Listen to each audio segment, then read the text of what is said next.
Ayan mga kababayan, dito tayo sa may Loton area, no? At ito, ipapakita ko sa inyo dito ang kaganapan. Ayan ang Loton area mga kababayan, ano? At yung mga ano doon, mga baluster, ayan, no? May mga balos. At hindi lang baluster, kundi maging ang lampos mga kababayan, mayroon na dalawa.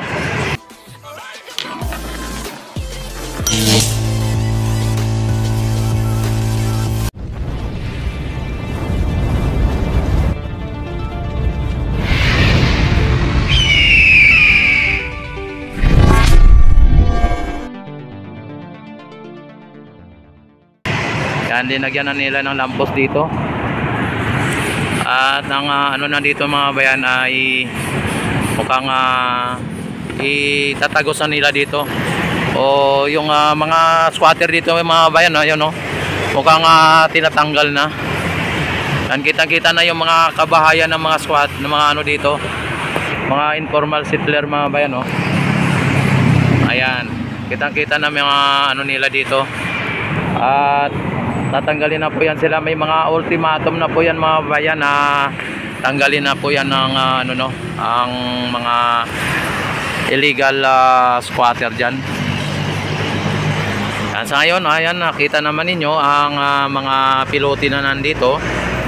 Ayan, at pinutol na nila yung napakabang pilote dahil po sa na-reach na po yung pinaka matigas na bahagi ng ilalim, ano.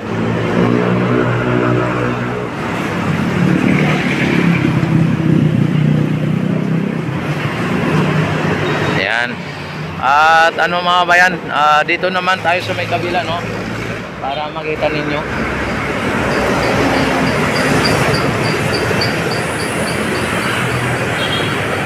Yan, ito ang Quezon Bridge mga bayan, talagang napakagandang kulay din po ito, no. Talagang libo-libong mga sasakyan ang dumadaan dito araw-araw. Libo-libong mga sasakyan mga bayan.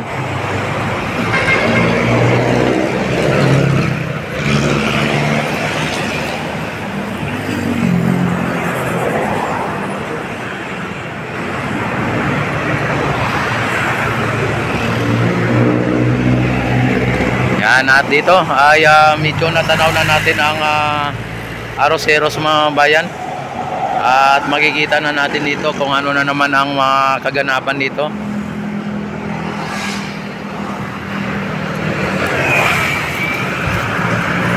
Yan, sa ngayon nandito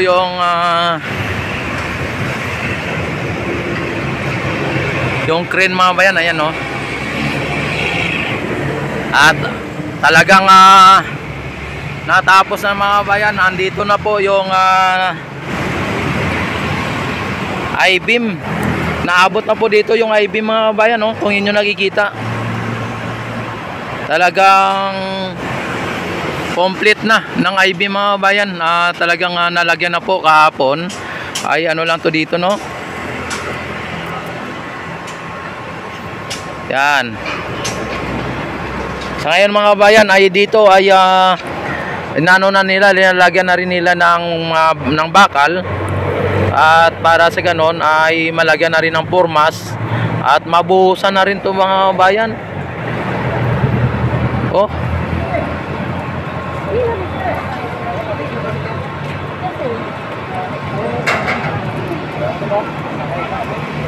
Yan, oh. Ang kapal ng bakal na ilinagay nila, yung ibig sabihin yung buhos ay hanggang baywang mga bayan ang ano niya, ang kapal. Tapos ang mga ano, mga I-beam mga bayan ay o steel beam ay linalagyan na nila ng ano dito sa gilid, oh.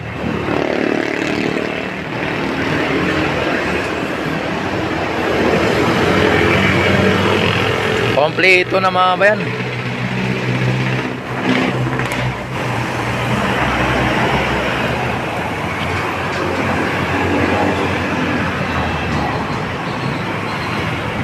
Yan, no, Grabe. Ang bilis ng mga pangyayari mga kabayan. Ang bilis ng gawa nila dito. Pati yung yung pinaka platform na nandoon ay linagyan na po nila ng bakal na rin. At para sa ganon ay mano na rin nila mga kabayan, no? Mabago na naman nila ang sistema, no? Ayan. Hindi na nila babakbakin yung mga bayan, pero ano na lang nila yan, medyo babaguhin na lang po nila dahil sayang din po ang mga materials dyan, ano? At sayang ang paggawa dyan. Kaya ang nangyari ay talagang ni-renovate lang po nila, no? At ano din nila, i-uniform nila sa nandito sa bagong lagay nila, no?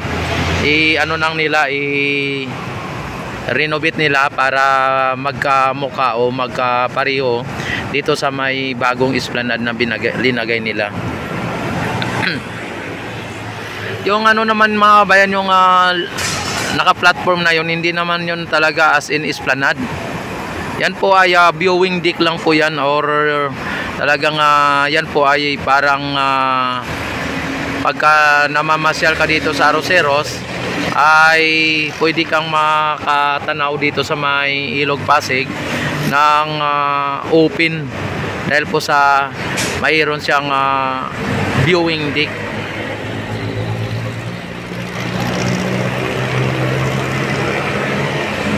Pero kung tutusin na esplanade na rin ang tawag kung ano, pero hindi po katulad nitong ginagawa ngayon na talagang bike lane talagang ano dito, at saka walking lane. Ibig sabihin mga bayan, mahaba siya, no? Pero mga babayan, itong ginawa na kuno ay esplanade katulad doon sa may Ayala Bridge, medyo mahaba-haba ng konti. Mga bayan, ang budget niyan mga bayan ay tumataginting na talagang billion lang, hindi lang million, siguro billion pa, no? At yan po ay isa sa mga simpleng pangungulimbat ng mga kontraktual dati o kontraktor dati dyan, ano? Sigurado yan mga bayan ay malaking pira ang nailaan dyan, tapos ang natapos o ang nagawa lang ay ganyan lang kahaba, pero napakalaking budget ang nailaan dyan mga bayan sa DPWH. Kaya sa ngayon mga bayan ay iniimbestigahan ang DPWH. Yan, at hindi lang sa panahon ng past administrasyon, no? Talagang dito nalaman sa ngayong kasalukuyang administrasyon na talagang sobrang talamak ang pagnanakaw sa kaban ng gobyerno sa pamamagitan ng mga proyekto na wala namang lutay-lutay, ano? Kumbaga proyektong Macau lang mga bayan, parang katulad sa lutong Macau, pero ang kita o ang budget ay talagang nakaw. Yan mga bayan. Pero sa ngayon mga bayan ay hindi mo masabi, ano, na talagang ang budget ay talagang tinitipid. Kundi talagang ito, kung ano ang budget, yun po ang budget mga bayan. Yun talaga ang magiging outcome na makikita natin. Yan o, nakita naman ninyo mga bayan kung gaano ka ganda ang paggawa nila at kung gaano ka katibay. Yan mga bayan, na talagang araw pa lang ang namagitan mga bayan, pero ay napakalaki na pong improvement o napakalaking pagbabago ang nangyayari dito sa may Arroceros mga kababayan. At dito ay susunod na araw makita ninyo may buhos na rin po ito, at napakakapal ng ano dito, ng simyento na ilalagay dito mga bayan.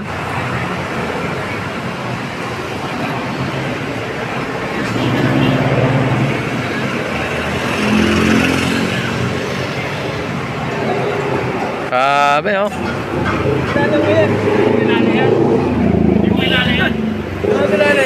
Ayan mga kabayan, ano.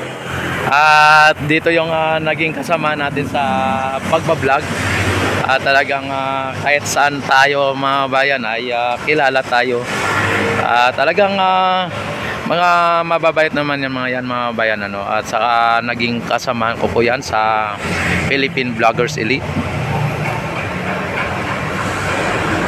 Yan, sila po ay mga DDS pero mga iba po ang paniniwala pero isa po ang ipinaglalaban.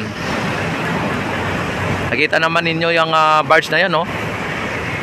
Isa lang po ang kanyang hahangarin yan at isa rin ang pinaglalaban. Talagang nakita naman ninyo ay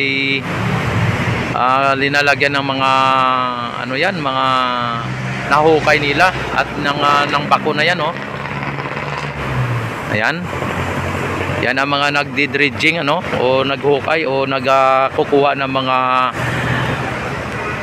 burak dito sa may Ilog Pasig mga bayan. At samantala dito tayo sa may pinaka ating topic dito sa may Ilog Pasig Esplanade.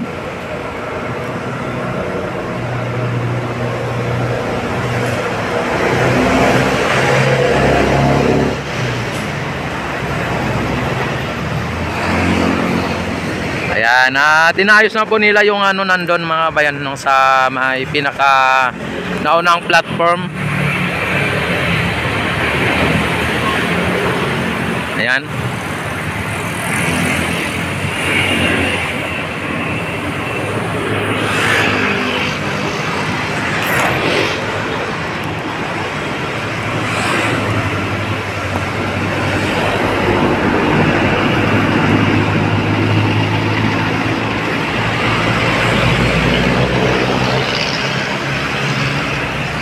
Pagkatapos nila dito mga bayan ay malamang ay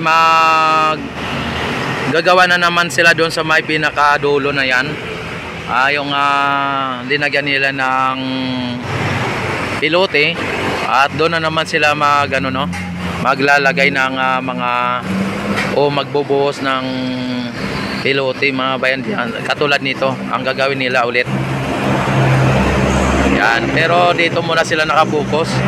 At pagdating doon sa may Ayala Bridge mga bayan, halimbawa na rating na nila ang Ayala Bridge, ay babalik na po sila doon sa may Phase 1C at doon sa kabila na side. Kumbaga parang katulad nito sa kabila ay gagawin na naman nila uli ang esplanade doon mga bayan, yung kaharap ng Phase 1C. Ayan, at magandang na naman yan mga bayan, magandang pasyalan at kabilaan na yan. At naway matapos itong esplanade bago mag 2028 ay matapos na sana ito hanggang sa may Laguna de Bay. Talagang makita na po talaga ang improvement ng ating Ilog Pasig mga bayan. At dyan na po natin masabi na ang Pasig ay talagang mabigyan buhay muli mga bayan.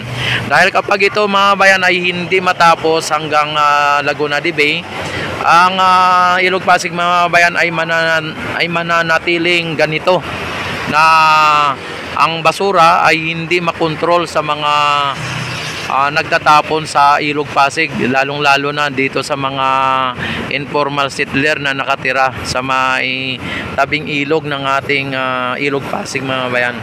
Kapag ito ay natapos ang esplanade at kabilaan, ibig sabihin mga bayan, wala na pong magtatapon ng basura sa Ilog Pasig, maliban lang po sa mga nagtatapon sa mga kung saan tapos mahigop o maanod papunta ng kanal at maibuka papunta dito sa may Ilog Pasig. Yun lang po, pwedeng ganon. Pero yung katulad nito ng mga informal settler dyan sa may tabing ilog na talagang walang pakundangan na magtatapon ng basura dyan, ay maiwasan na po yan sa susunod na pag ito ay buo na ang ating Ilog Pasig Esplanade mga bayan, at nalagyan na ng esplanade ang bawat gilid ng Ilog Pasig. At dyan masasabi natin na ang Ilog Pasig ay talagang nabigyan na ng buhay muli mga bayan, naging PBBM na. Yan, antabayanan din natin ng itong ginagawa dito mga bayan, ano, dahil po sa napakakapal ng simento na kailangan dito mga bayan, dahil halos ayan, no, hanggang baywang po yung yung bakal na pang dito, grabe, oh.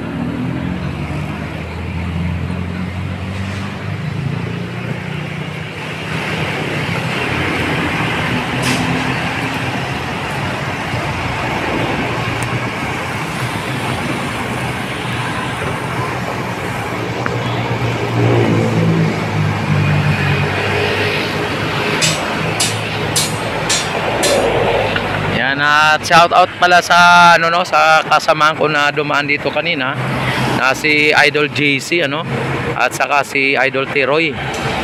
Yan, at dumaan sila dito. Yan, JC at si Idol Tiroy.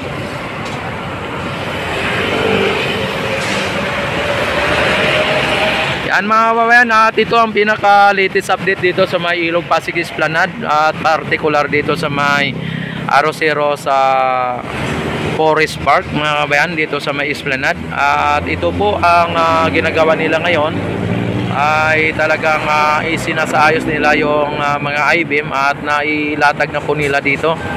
At konti na lang ay matapos na tong I-beam mga babayan, at baka pag susunod na araw ay mailalatag na nila dito ang steel deck at mabuhusan na po ito mga bayan.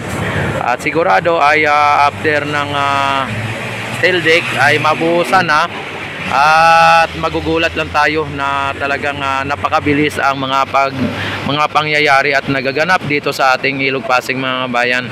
At magiging na naman ito, magiging isang pasyalan by September, October ay naway ma-inaugurate na to ng ating First Lady at ng ating PBBM, para sa ganon ay open na po ito na naman sa publiko, at maging ganap na pasyalan muli. At dito na naman ang magsiksikan na naman ang iba't ibang mga negosyante, para sa ganon ay talaga dagdagan ang mga negosyante na nandito, at magdagdagan yung ating iba-vlog na napakahaba ng ating Ilog Pasig Esplanade. At talagang maraming salamat at God bless po sa inyong lahat.